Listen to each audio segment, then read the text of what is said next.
Hello guys, update natin ang ating mga alaga. Ito, PKB marble natin. Successful, nag-drop na.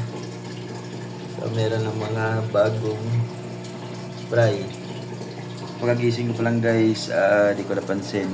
So, kagabi, hindi ko ito nalipat kagabi. Hindi ko nalagyan ng screen. Para kanyang para mahiwalay siya doon sa mga nila, fry. So ngayon ko lang nilipat. Hindi ko alam na magda-drop na pala siya today.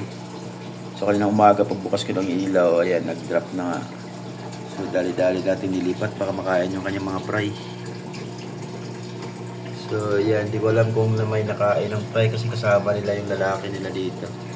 Yung dryo natin. So dilipat ko agad ngayon. Hindi ko lang na-videoan kasi minadali ko paglipat kasi baka makain yung mga fry. So sana mag-drop pa siya. Sinama ko na lang isang babae. So ito ang saba, yung lalaki. Siniparit ko muna. Hindi ko napansin na mag-drop na pala siya. Hindi ko na-check. So yan. At least successful yung pag-drop niya. So yan. Meron na tayong mga fry ng ating PKB marble. Sana mag-drop pa. Ito lang update guys. Hindi ko sure kung saan dito yung nag-drop kasi para pareho buntis eh. Ayan. So yun lang update. Papakainin ko muna itong mga alaga natin. Ito kasi pagkatapos mga anak, nilagyan ko na agad siya ng breeding cage.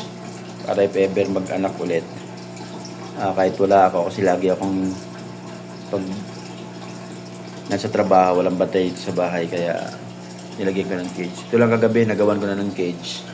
Hindi ko nalagay kasi pinaano ko muna yung glue. Kasi baka makasama sa kanila tapos sinugasan ko muna. Overnight, pina-stay ko yung screen. Baka may mga harmful kaya hinugasan natin taka in-stock muna. So yun lang, nahuli yung lagay ng net, no? So yun lang guys, papakain muna tayo. Yun lang update dito. Successfully drop ang ating marble PBM. So papakita ko na din sa inyo yung ating update. Yung ating hindi pa tayo nabuntis yung ating guppy. Full red yan. AFR blue ear.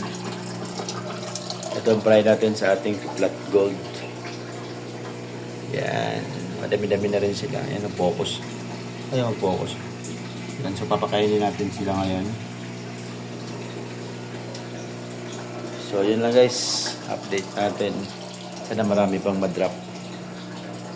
Sana hindi nila nakain yung iba. So, yun guys. Pisyo. Successful drop.